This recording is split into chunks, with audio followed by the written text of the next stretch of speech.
Salve, torcedor vascaíno, tudo bem com vocês? Espero que sim. Elias chegou para mais um vídeo de pós-jogo aqui no canal. Hoje vamos falar sobre a classificação dramática e heróica do Vasco da Gama, né? Tá mais para dramática do que para heróica, né? Porque o Vasco teve todas as possibilidades que você possa imaginar para ganhar a partida no tempo normal, né? Um jogo decisivo contra o Operário, né? O Operário também. A gente não pode vir aqui menosprezar, apesar de ser um adversário inferior, né? De divisão inferior, mas é um adversário dificílimo de ser batido. É o atual campeão paranaense. Não estou aqui passando pano, entendeu? Para o time do Vasco. O time do Vasco esteve muito abaixo. E dá para dizer, né, que o jogo contra o Fortaleza, aquela vitória de 3-0, foi um jogo atípico do Vasco da Gama. Não foi uma coisa normal. Infelizmente, o Vasco que a gente está acostumado, né, principalmente o Vasco que foi aí o do Carille, e dessa gestão e das gestões anteriores aí, é esse Vasco aí, cara, que tem dificuldade aí com o time de Série B. Ano retrasado teve dificuldade com o time de Série C, que foi o ABC, né? Que eliminou o Vasco na Copa do Brasil 2023. Então, temos aqui que levantar a bola, né, do nosso goleiro, que mais uma vez, ele sim foi o herói, ele sim foi o responsável pela classificação do Vasco, nosso goleiro Léo Jardim, que conseguiu aí fazer 3 defesas dificílimas nas penalidades. No jogo normal, o Léo Jardim fez uma defesaça numa jogada do time do Operário, né? Veio tabelando, veio envolvendo o time do Vasco. Isso foi no primeiro tempo, logo após o gol do Ryan.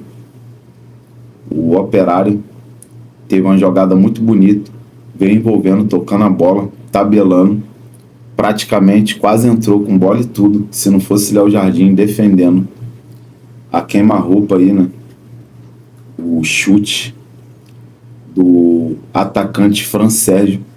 Aquele jogo o primeiro tempo terminaria 1-1 entre Operário e Vasco, mas graças à defesa do Léo Jardim, o Vasco conseguiu a vitória, né, no primeiro tempo, ganhando de 1-0 com gol de Ryan. E, cara, a gente vai falar aqui sobre todo esse roteiro desse jogo dramático, essa classificação aí que, na minha opinião, eu me sinto mais aliviado do que feliz, né? Na hora eu fiquei feliz, fiquei emocionado, porque o roteiro foi um roteiro aí de drama, né? Muito suspense, também parecia até um seriado. Alguns momentos ali nas penalidades parecia que o Vasco iria perder. Depois que o jogador, né, não lembro o nome dele, do Operário, cobrou de cavadinha, eu falei, cara, tá se desenhando aí um cenário, um roteiro de requinte, de crueldade aí para nossa eliminação. Estava no trabalho, né, vendo o jogo com alguns amigos, e tinha os secadores, né, no meio, sempre tem um ou outro, e ele falou para mim, cara, dessa vez já era pro teu Vasco. Cavou, o jogador do Vasco tinha perdido o pênalti também, né? Tava muito nervosismo. Aí quando eu vi aquele gol, né, de cavadinho, eu falei, meu irmão, realmente o cara tá certo, já tava jogando a toalha. Mas aí, depois que a gente tomou aquele gol, né, eu vi o time do Vasco revoltado, o Verrete, os jogadores que tem ali, né, culhão. Um ou outro, né, o Verrete, mas um ou outro ficou puto da vida com a forma que o jogador do Operário fez o gol, né, cavando e debochando, né, dos jogadores do Vasco, da torcida. E eu vi o Verrete, mais um ou outro ali revoltado. Eu falei, Isso vai dar combustível para o time do Vasco buscar essa classificação. E não deu outra. Logo após aí o pênalti de cavadinha, o Vasco, se eu não me engano, conseguiu, né, fazer o gol. Não sei se perdeu depois. O Léo Jardim agarrou, né, e o Vasco fez, e depois o jogador do Operário perdeu de novo. Se eu não me engano, os jogadores do Operário perderam, né, os 2 últimos pênaltis seguidos. Me corrija aí se eu estiver errado. O Léo Jardim conseguiu fazer 2 defesas aí de pênalti seguidas e o Vasco conseguiu fazer, né, o gol, no caso aí com o Lloyd, né, que foi o último pênalti, sendo que um jogador do Operário perdeu, o Lloyd fez, e depois o outro jogador do Operário perdeu, não foi isso? O Vasco foi classificado, ganhando de 7-6, né, nos pênaltis, porque foi tanto pênalti que a gente até acaba se confundindo um pouco. Eu sei que o Verratti fez o dele, o Piton fez o dele, o Lloyd fez o dele, o Hugo Moura fez o dele, Matheus Carvalho fez o dele. Os únicos jogadores do Vasco que perderam foi o PH e o João Vitor, né? O João Vitor perdeu logo no comecinho, se eu não me engano foi a 3ª cobrança. Mas enfim, cara, o Léo Jardim operou, né, um milagre, conseguindo aí defender 3 pênaltis no caso, o Operário fez 6, né? De 9 pênaltis, o Léo Jardim pegou 3. Um aproveitamento aí, praticamente defendeu a terça metade dos pênaltis do Operário. O nosso Léo Jardim, né, operou um grande milagre, fez aí defesas maravilhosas e deu a classificação para o Vasco aí, né? E o Vasco com isso embolsou cerca de 2.300.000 aí de reais, muita grana aí, tudo na conta do Léo Jardim. E eu venho aqui, né, pedir carinhosamente, pedir com educação para essa diretoria incompetente: renova logo o contrato do Léo Jardim, pelo amor de Deus, não fique enrolando. Vocês devem aí cerca de 1 milhão e pouco, quase 2 milhões de luvas, né, luvas e direito de imagens o Léo Jardim. Inclusive esse valor foi lançado na recuperação judicial. Risca o nome do Léo Jardim lá, cara, da recuperação judicial, faz o Pix pro cara, paga essa dívida e renova com o Léo Jardim. Se o salário do Léo Jardim é 400 mil, dobra o salário do homem, 800 mil. Léo Jardim merece, até nem que seja 1 milhão, cara, tem que renovar com o Léo Jardim, que é a nossa principal peça desse time do Vasco, junto com o Verratti. É os dois. O time do Vasco se resume ao goleiro e ao centroavante. E é isso, cara. É o Verratti, é o Léo Jardim e mais 9. É isso, tem que renovar com o Léo Jardim, cara. Depois dessas defesas milagrosas aí, desse grande jogo que o Léo Jardim fez, 2 defesas aí dificílimas no tempo normal, um chute a queima-roupa que ele defendeu do Francésio, e no segundo tempo defendeu uma cabeçada, né, numa cobrança de escanteio, se eu não me engano, do jogador Marcos Paulo. Então, o Léo Jardim merece a renovação. O Léo Jardim classificou o Vasco, assim como no ano passado, em 3 cobranças de pênalti, né, que o Vasco participou. Nessa mesma competição, na Copa do Brasil, o Léo Jardim foi responsável pela classificação do Vasco contra o Água Santa e também contra o Atlético Paranaense, né, e contra o Fortaleza. Então, o Léo Jardim merece ter aí a sua renovação, né, e também merece também uma boa gratificação, né, um aumento que seja muito, muito bom aí, né, porque o Léo Jardim merece. É um goleiro que é de nível de seleção brasileira, não tem nem o que falar, dispensa comentários aí sobre o Léo Jardim. E como eu e você, né, qualquer torcedor do Vasco, estamos felizes aí pela classificação, estamos aliviados aí por não passar por mais um vexame, né, mais uma eliminação na Copa do Brasil. Graças a Deus não aconteceu. Agora estamos nas oitavas de finais, né? E agora temos aí um pouquinho mais de tempo, né? Para a gente conseguir se organizar, o Diniz conseguir melhorar cada vez mais o time do Vasco, né? Conseguir continuar implementando aí suas ideias e também seu estilo de jogo para o time do Vasco aí continuar evoluindo na mão aí do técnico Fernando Diniz. E a gente vai falar aqui agora do jogo aqui, dar um resumo do jogo, né? Porque o vídeo é de pós-jogo. Estou sim muito feliz, né?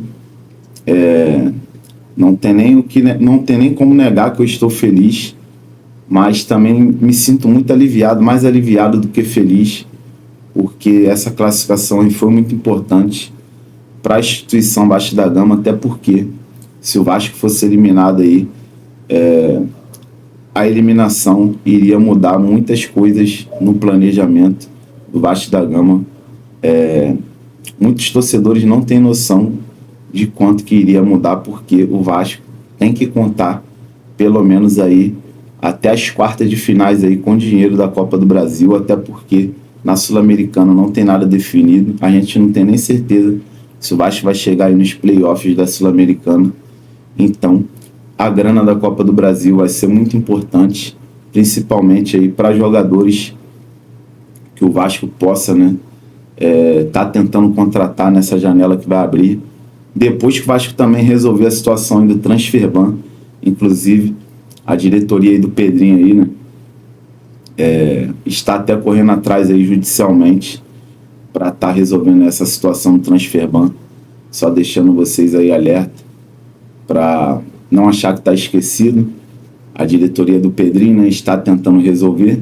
Enfim, não confio em nada dessa diretoria, nada que venha deles, né? Mas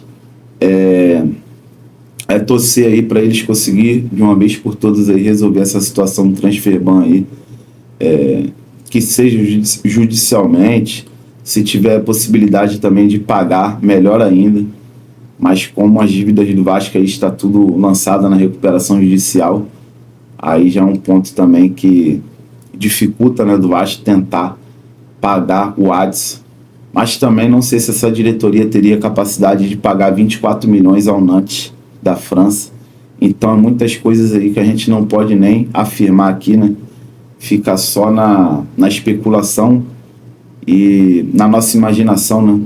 Torcer também para que tenha aí um desfecho positivo aí nessa situação do Transferban, que o Vasco consiga resolver essa situação. E tomara que não fique empurrando aí para debaixo do pano, né?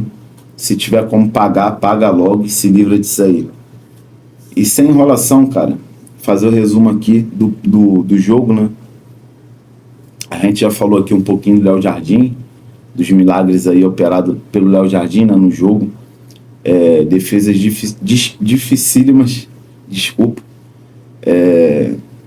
no jogo, né? E também as defesas dos pênaltis nas penalidades aí, né? Agora vamos trazer aqui um resumo rapidamente aí, porque a gente já cantou a pedra mais ou menos aí de como foi o jogo. Logo no primeiro tempo, o Vasco começou em cima, né, do time do Operário.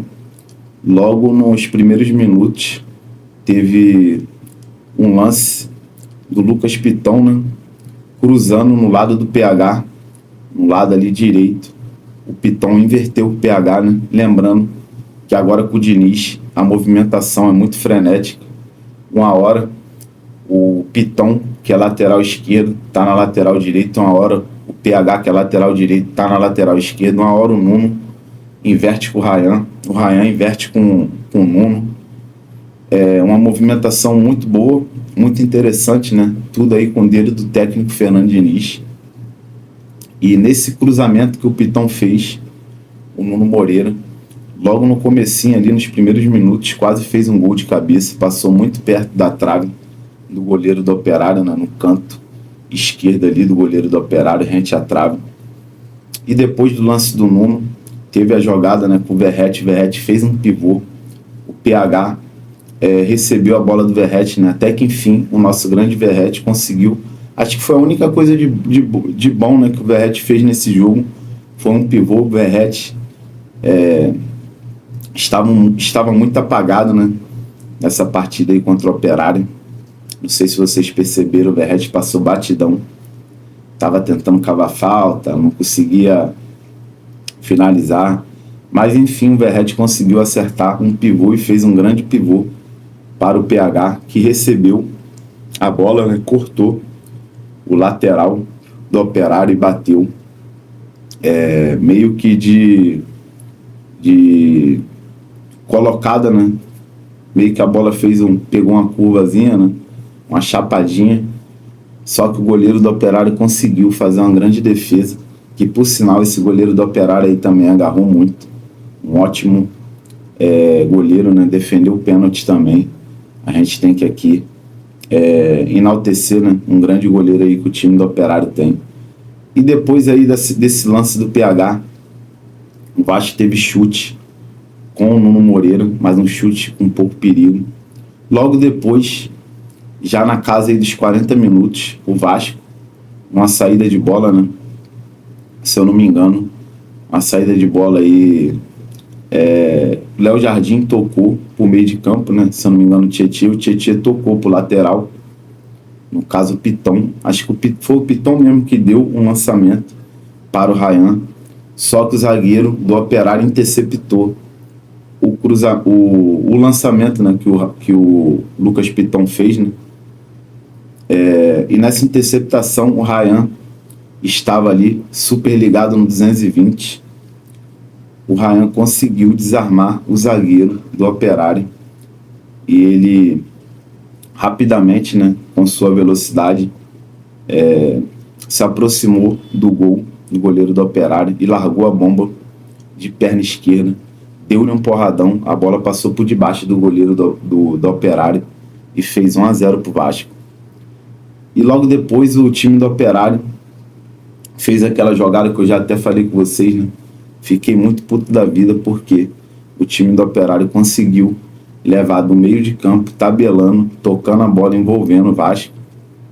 E quando chegou dentro da área, se eu não me engano, o jogador Daniel Amorim, né, que inclusive já teve passagem aqui no Vasco, fez uma tabela com o Fran Sérgio e a bola voltou, né, pro Daniel Amorim de novo. Daniel Amorim botou na cara do gol pro atacante Fran Sérgio fazer e abraçar o Daniel Amorim, mas só que isso não aconteceu. O Léo Jardim fez o primeiro milagre da noite. Mal ele sabia que ele iria ser o protagonista dessa partida, né? E depois, fim de primeiro tempo, né? O Operário poderia ter empatado nesse lance, mas não conseguiu, graças ao Léo Jardim. No segundo tempo, o Vasco voltou, né? Jogando bola logo ali no comecinho, né, do segundo tempo, me desculpa. O Vasco teve aí uma chance com o Piton logo nos primeiros minutos de jogo. O Piton recebeu a bola, né, dentro da área e ele cortou, fingiu que ia cruzar e largou o prego para cima do goleiro do Operário, que foi buscar no ângulo mais uma defesa desse goleirão aí do Operário.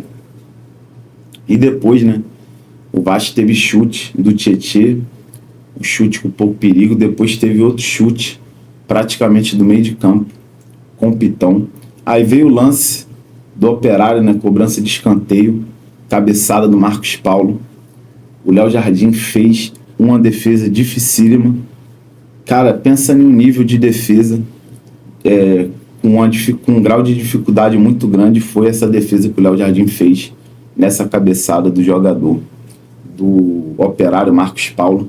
Léo Jardim pegou a queima-roupa. Eu ainda não consegui ter aí uma visão legal, né, dessa defesa que ele fez, né? Mas a princípio parece que bateu na mão ou na barriga dele. Mas foi aí uma defesa muito boa, uma queima-roupa, né? Um grau de dificuldade muito grande. E depois disso, no caso aí já não teve muitas chances, né?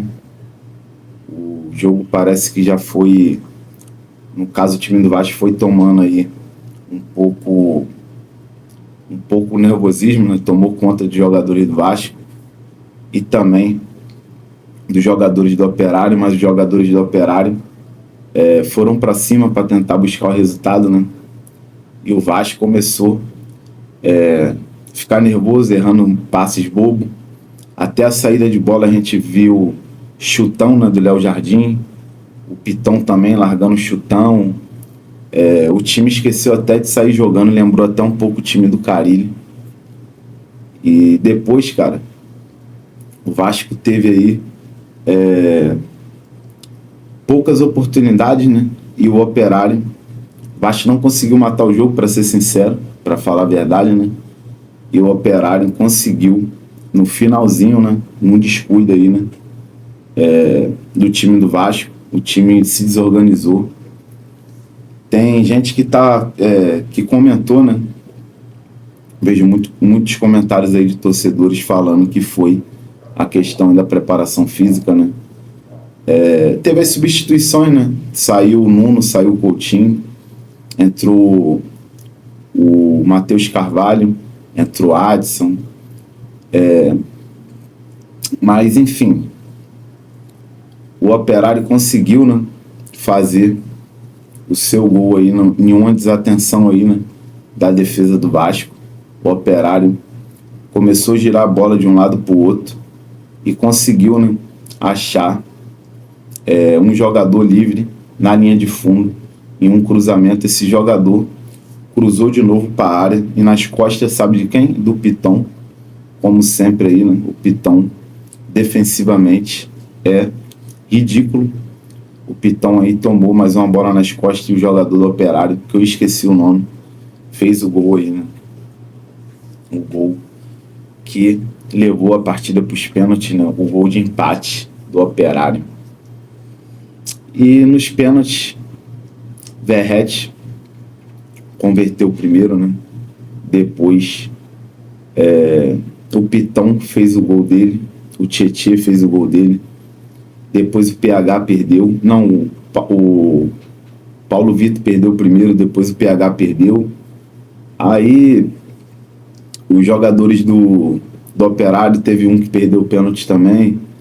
Enfim, como a gente já falou dessa situação aí dos pênaltis, né? Nos dois últimos pênaltis aí, o Léo Jardim brilhou, né? Foi quando no caso, acho que foi o cara, nem lembro quem perdeu do Vasco. Eu sei que o Léo Jardim salvou tudo aí, né? Conseguiu fazer as duas últimas defesas, já tinha feito uma no começo. 3 pênaltis defendidos aí com a qualidade excelente. Pênaltis aí que não foram fáceis. Pênaltis bem batidos, né, pelos jogadores do Operário. E todo mérito aí pro Léo Jardim. E é isso, estamos classificados. Entendeu? Graças ao nosso goleirão aí, nosso paredão, Léo Jardim, um goleiro de nível de seleção brasileira. Um goleiro que merece todo o respeito da torcida do Vasco. E que a diretoria do Vasco aí renove o contrato do Léo Jardim o mais rápido possível. E é isso, torcedor. Esse é o nosso vídeo aí de pós-jogo. Demoramos um pouquinho porque ontem estava trabalhando, né, na correria, não teve como fazer vídeo. Mas nosso vídeo vai subir agora aí, né, para vocês entenderem aí como foi o jogo, né, para vocês entender um pouquinho aí minha opinião sobre esse jogo. Como falei aqui, mérito para o time do Vasco, conseguiu a classificação nos pênaltis, mas não deveria ser dessa forma, poderia ter sido resolvido aí no tempo regulamentar, né? Mas infelizmente a bola não entrou, o goleiro do Operário operou milagres, assim como o Léo Jardim também, né? Esse jogo poderia ter sido aí facilmente 2-2 ou 3-3 aí para Operário e Vasco, né?